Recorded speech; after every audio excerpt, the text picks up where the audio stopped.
Ladies and gentlemen, I have the honor to have today as a guest Julian Phillips. He's one of the best analysts in gold and silver that I know. I follow him every day religiously and read his newsletters. Julian Phillips' history is in the financial world goes back to 1970. After leaving the British Army, Julian joined the London Stock Exchange, qualifying as a member. He specialized from the beginning in currencies, gold, and the dollar premium. Mr. Phillips moved to South Africa, where he was appointed macroeconomist for the Electricity Supply Commission, guiding currency decisions on the multi-billion foreign loan portfolio. He then joined Chase Manhattan, the UK merchant bank Hill Samuel, in Johannesburg, specializing in gold and silver. Mr. Phillips returned to the world of precious metals investing over 2 years ago, establishing Gold Authentic Money, and is now contributor to both the silver and the gold forecaster. Mr. Phillips has recently created a unique financial entity which protects individuals' gold from confiscation, capital controls, and penalization. Stockbridge Management Alliance and the Guardian company Ultimate Gold Trust, which adds another layer of protection. Good afternoon, Julian. Nice to see you. And you, I'm at the other end of the world, but it gives me good perspective. Okay, Julian, let's go now to the core of the business. How is gold and silver doing right now? Well, I use the term they're drifting up. And I use that, although the trade is a little thin at the moment. In the last year, we've seen a structural change in the market.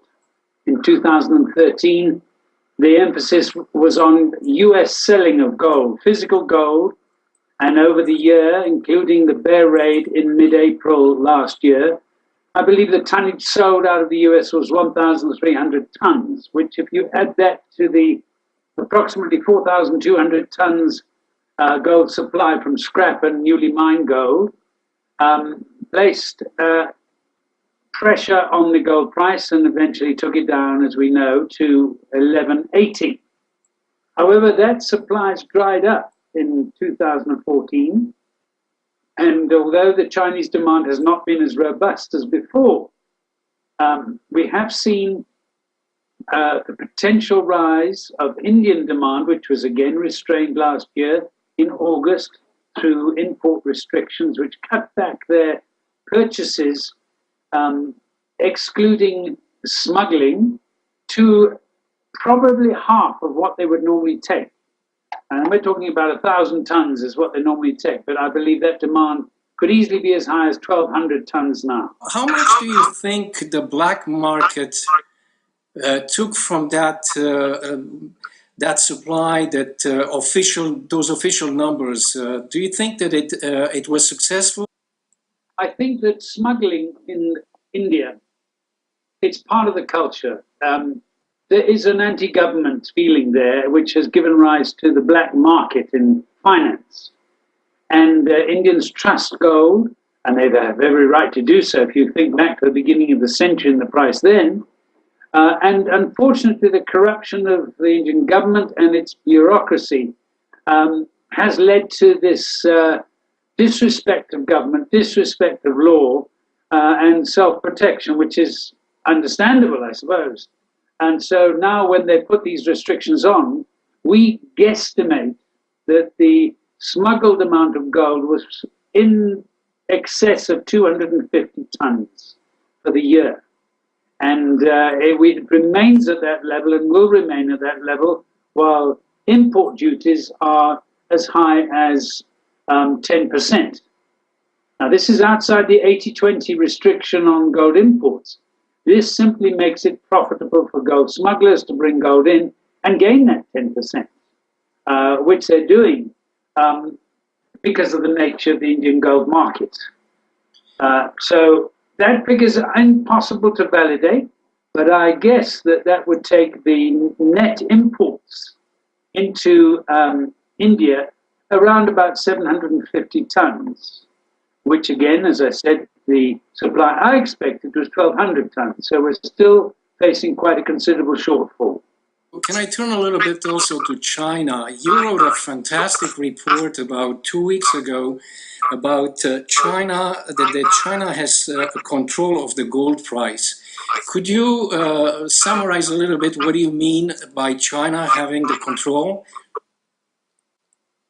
Yes, we are inclined in the developed world to think that control means a vigorous dominance, deciding what the price should be, pushing it up if you felt it should go that way, pushing it down if you should feel it goes that way. And we're used to a banking system, we're used to a stock exchange where speculation, short selling, long positions is the nature of the markets. China is not like that. When they buy gold, they buy it for the long term. It's money. It's a safe haven. It's everything that money should be in terms of value. But the difference with the Chinese market is they're not profit seekers. They are buyers of gold ounces. If you set that as the objective, you will the way to buy gold is to simply go into the market when volume is available. Now, that's an important factor. It means, in essence, that when a gold price falls, for instance, and tonnages of gold come onto the market, a dealer, a bullion bank, will phone up the relevant Chinese participant and say, I have so much on offer. And then the buyer then simply takes it. This doesn't cause the price to rise or fall. It simply takes the gold off the market. And by doing this, they've succeeded, if Swiss figures are correct, in taking into Asia in the region of 2,771 tons last year. Now that is a tremendously successful way to deal in gold, I believe. It is controlling the gold market because without moving the price, they managed to take the bulk, almost the same level as newly mined gold, off the market without moving the price, which I find shows the level of control. And this tends to be misunderstood in the West because of the concept of that control. But what has happened is that vast tonnages have moved out of the developed world into the emerging world. That was their objective. They've achieved it. They have full control, and they're continuing to do it. When can we expect China to announce how much gold reserves they have? The last time they announced it was in 2009. There was speculation that they will do it in April. Hasn't been done. There is another speculation that they might do it in September, October. What will trigger? Do you think they know exactly when they will do it, or they haven't made up their mind? I think they will do it when a certain situation arises. It's not a time matter.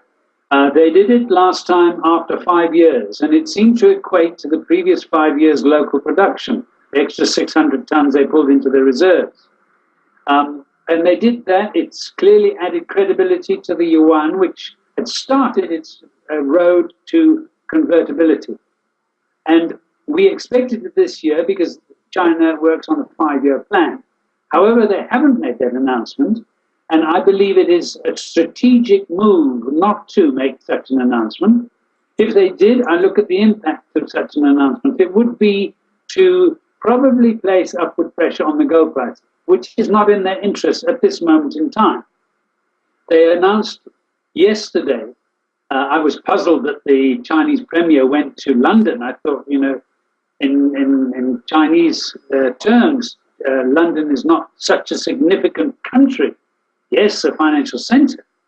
And I thought it was strange. But then he announced the establishment of a clearing bank.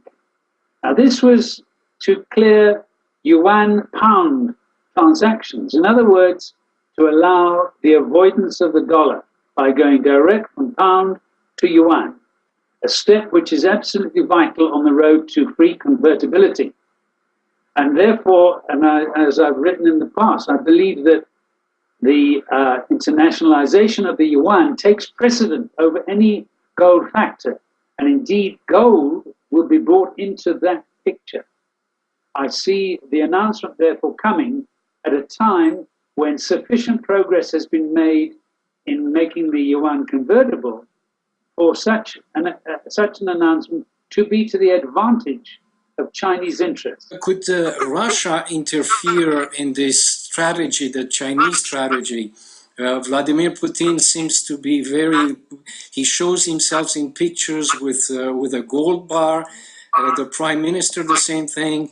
Recently at the conference in St. Petersburg, they hinted that there is some kind of a discussion about foreign exchange reserves and gold. Could the Russians, the impatience of Putin, advance or change the Chinese strategy? I personally get the impression that Russia has a considerable amount of hormones, and therefore when it comes to these sort of matters, they make more vigorous statements. The certain Russian gentleman who's close to the Russian government this morning talked about destroying the dollar. Whereas China, it has so many dollars, it's very pragmatic, it's very inscrutable. It will move to the point where the yuan is well established in direct trading. And when it suits it, without emotion, it will make an announcement of full convertibility, and I expect the United States importers of Chinese goods have to pay not in the dollar, but in the yuan at some point, when it suits China.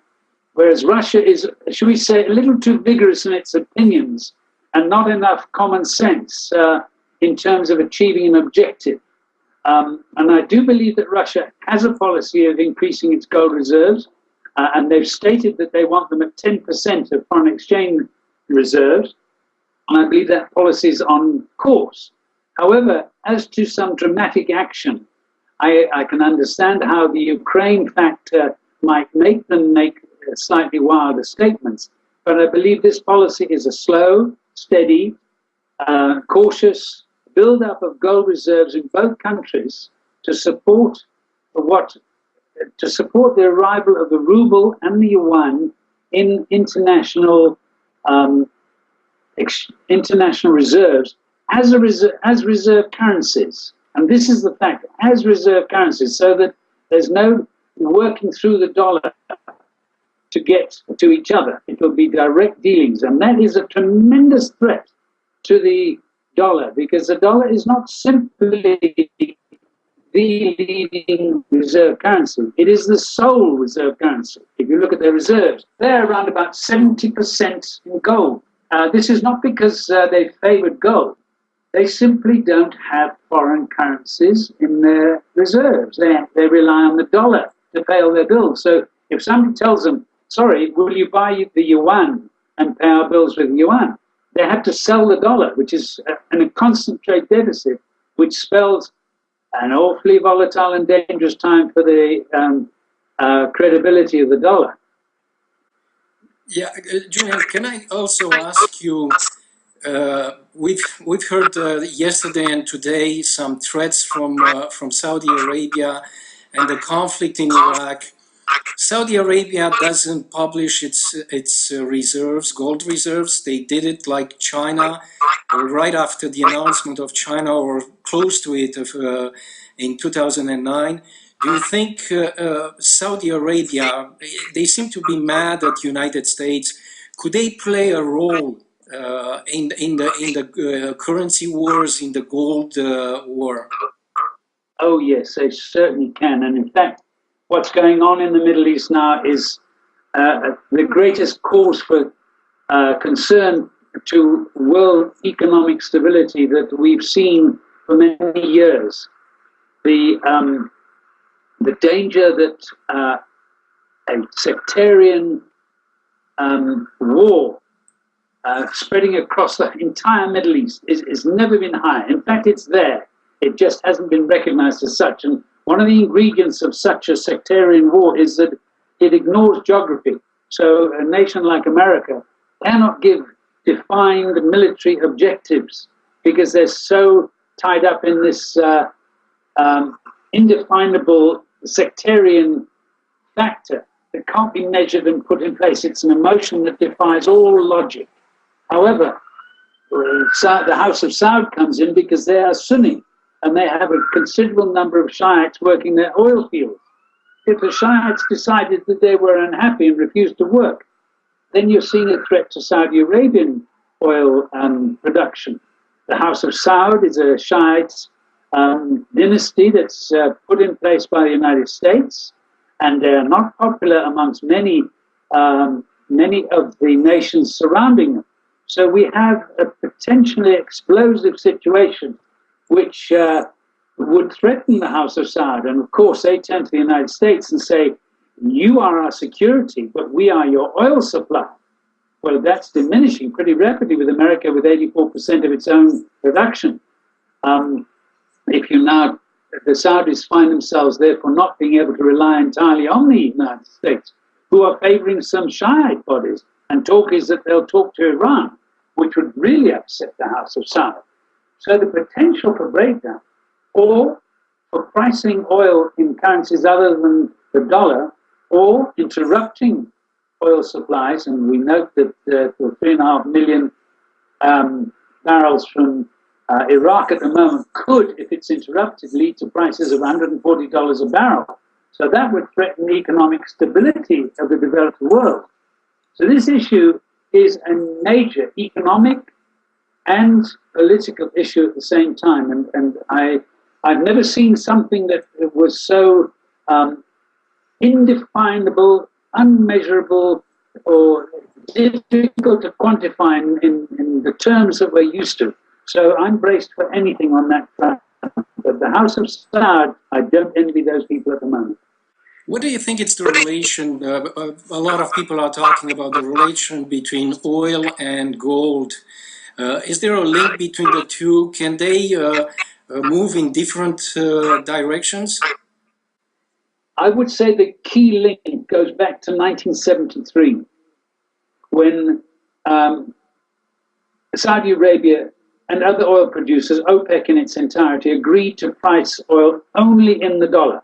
In other words, they linked the dollar to the oil price, not on its level, but in terms of the ability to pay for it. And in doing so, they added a certain quality to the dollar that it didn't have before. Previously, when it unhooked from the gold price in 1971, the future of the dollar wasn't certain. But once it was linked to oil, and everybody had to buy that oil with dollars, that gave it a reliability that it could not have had before.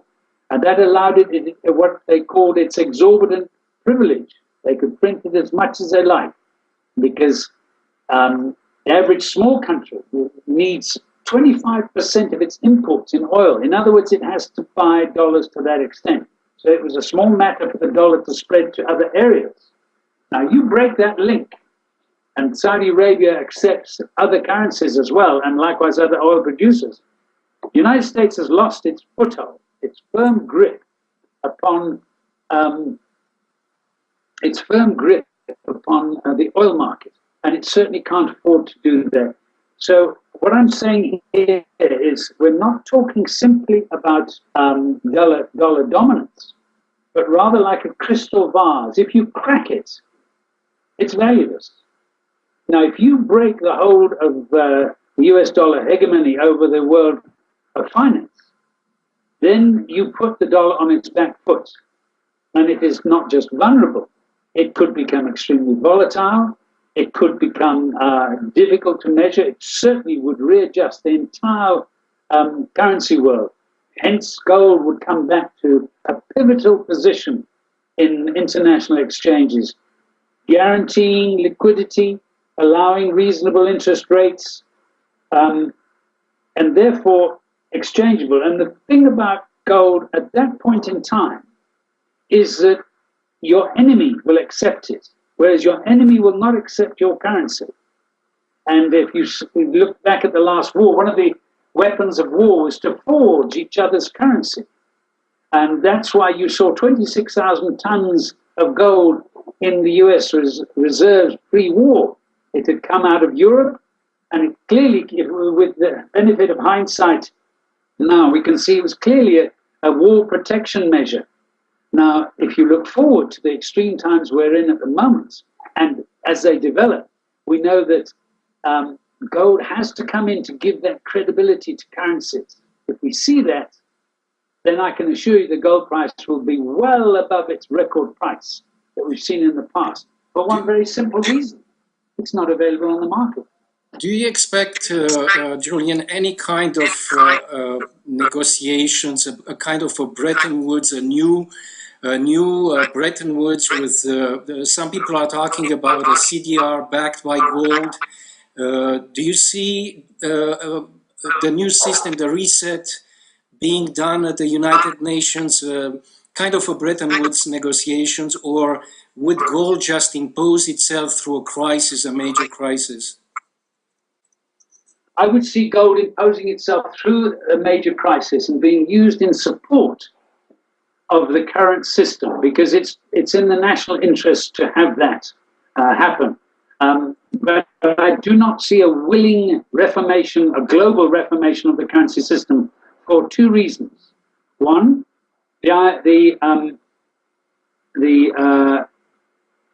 world system at the moment, the IMF, has in its structure a requirement that any issue that is approved requires the votes of 85% of members.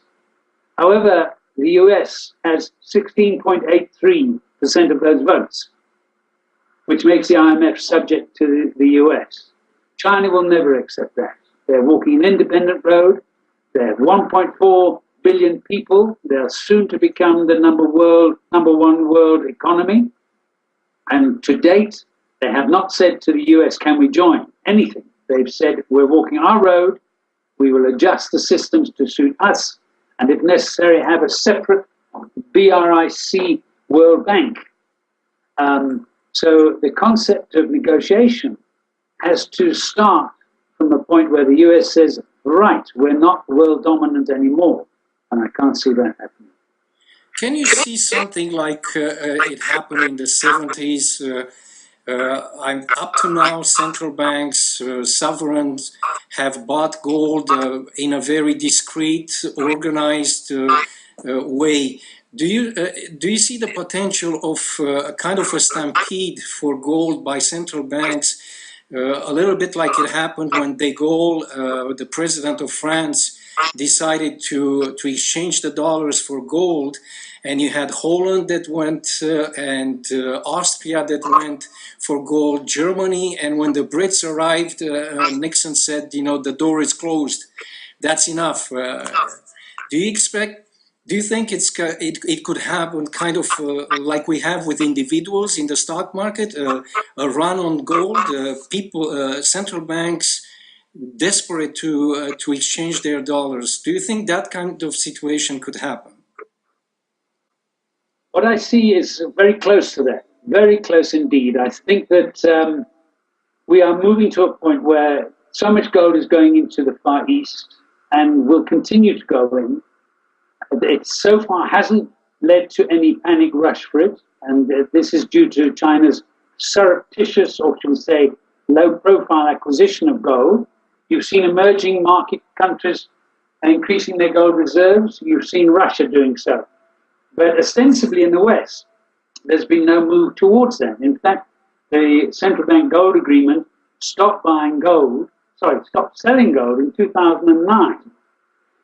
And it's unlikely they'll sell another ounce. They will grab whatever they have left. However, in the sort of currency world that I see lying ahead, and I quote Alan Greenspan when he said that gold is money in extremis, we are moving into extreme times now, and pretty rapidly. The Middle East leading the way. This requires, as you saw in Iraq in the last 3 months, the acquisition of 90 tons of gold. And the reason given by the central bank was to add credibility to their currency. Now, let's set a pattern that I think lies ahead in the future, that the credibility of currency, when you see dollar hegemony diminish, all those currencies dependent on the dollar and related rather like the branches of a tree on a tree trunk, I see the whole tree shaking. And at that time, as we saw the swaps, the currency gold swaps through the BIS a few years back up to 635 tons. So you'll see something similar. So the need for gold will rise. But as we both know, the supply of 2,800 tons from mines and 430 tons of that the Chinese and staying in China, and 1,900 tons scrap. If they do decide that they need to increase their holdings of gold, the volume available is so little, they'll have to turn inside their own nations. And as we saw in Korea, citizens will be required to hand their gold to the government. You bring me to a question I wanted to ask you. You've been involved lately with Switzerland, with storing gold for protection of assets. How do you see for the individual protecting themselves with gold and silver? And do you see some discussions about Switzerland not being as secure as it used to be? How do you see Switzerland and Singapore? Some people are talking very nicely and very bullish on Singapore compared to Switzerland. How do you see for the individual who wants to protect himself? You have a very good expertise in the field. Yes, my involvement in protecting people against exchange controls and currency controls goes back to the dollar premium time, when Britain had a commercial pound and a commercial dollar and an investment dollar called the dollar premium, and the currency traded at 30% discount on the capital side against the commercial side. I saw the same in other countries. I've seen governments try to stop people taking money out. I've seen governments try to force people to bring it back. And I look back at the 1933 gold confiscation order, and I see that governments have a tendency never to step out of their own jurisdiction, but to tackle their own people. So, for instance, if Joe Soap is holding his bullion in Switzerland or Singapore or even Timbuktu, all his government will do is to say, bring it home. If you don't, we'll lock you up and fine you. So what's the point in holding it overseas unless the structure you use protects your gold against such confiscation without you being put in prison or being fined? And that's what I've been working on. Now, you mentioned Switzerland. Well, I have to say I have a different viewpoint of Switzerland than most people who say it's weakening. And let's look at the UBS story. 45,000 US citizens had accounts in Switzerland. The names of 4,500 were handed to the US authorities because the Swiss felt that they were potential criminals, tax evasion being one of the crimes they accept now. However, 40,500 US individuals never had their names disclosed. And the Swiss made it very clear that if any Swiss banker did so, he wouldn't be able to come back to Switzerland without being locked up for breaking the Swiss secrecy laws. And unfortunately, the reality of all sides of the world, no matter how strong they are, is jurisdiction rules. And Switzerland has a 300-year history of protecting foreigners' assets. It has one of the deepest liquid gold markets in the world. It will function no matter what happens in the gold market. And therefore, it remains, in my mind, the proven place to hold your gold safely. Now, if I look at Singapore, it is an entrepot, it is a money-making entity that's vulnerable to attack from the north. It has not got a history of protecting people. It does not have a liquid market. If you store your gold there and you want to sell it, it has to be transported back to a market. So I personally wouldn't touch Singapore, nor would I touch Hong Kong, which is now part of China. And I wouldn't touch Jersey or Guernsey, which is part of England. I take my hat off to the Swiss for their persistent and continuing resilience in the face of the largest of world powers. Julian, can I ask you also, there's a lot of talk even this morning on the wires about the London gold fix and the silver fix. What is your view about it? Do we really need a fix, or couldn't it be just a free market price like in any other product? Do you really need the fix? Some people are arguing in favor. Some people say that it's old. We don't really need a fix anymore. What is your view about the fix in gold and silver? Right. Well, it's strange you should say that, because I've actually, before you came on, I was writing an article on the fix, which I'll release soon. But very good question. And like all things, one has to be pragmatic and practical. What is the fix in essence? It is where all the sizable gold dealers, gold professionals, where the gold market comes together one place twice a day. It is reputed to trade 90% of the physically traded gold on any day. That excludes the contracts that are made with reference to the gold fix. And the reason it's done is because all these people get together, and their buyers and their sellers, they then negotiate a price at which all deals are done. So there's no middleman, there's no games played. Where there's a middleman, his commission is stated to the client, and the client within the bank will say, right, I'm a buyer at this price, I'll pay my commission, and the commissions are cut down to the bare minimum, and then that bank will take the net deals and pass it on to the fixers, the 5 banks, who then between themselves come up with another balanced position and issue a gold price. So it reflects liquidity and volume, and that's the key to any fix. If you took just a representative price, it might be on a deal of 10 ounces. If it's on a deal that reflects the volume traded at a particular price, it's representative. And this is a task before the World Gold Council Forum next month. And I'm glad it's the World Gold Council, because they represent the producers. The banks represent the buyers, tend to represent the buyers, or have conflict of interest because they're both buyers and sellers. And I've actually suggested in that article that it's a wonderful opportunity not to have 2 fixes in London, but to have 4 fixes, with 2 of them in Shanghai, so that you have a representative 24-hour market that does indeed reflect the sheer volumes traded at the price that reflects the bulk of that volume. And those are the definitions. It's not a price that somebody judges. It's not a price that is a snapshot at a certain moment in time. All these are corruptible. But if you can get together a system that brings together the full volume, and they all agree one price, then you've got something that you can refer to. So whether it's the fix, whether it's 5 banks, it must represent that particular feature of liquidity and volume.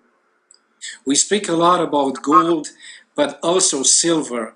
The restless metal, it has about 70% industrial, and the rest investment, monetary aspect.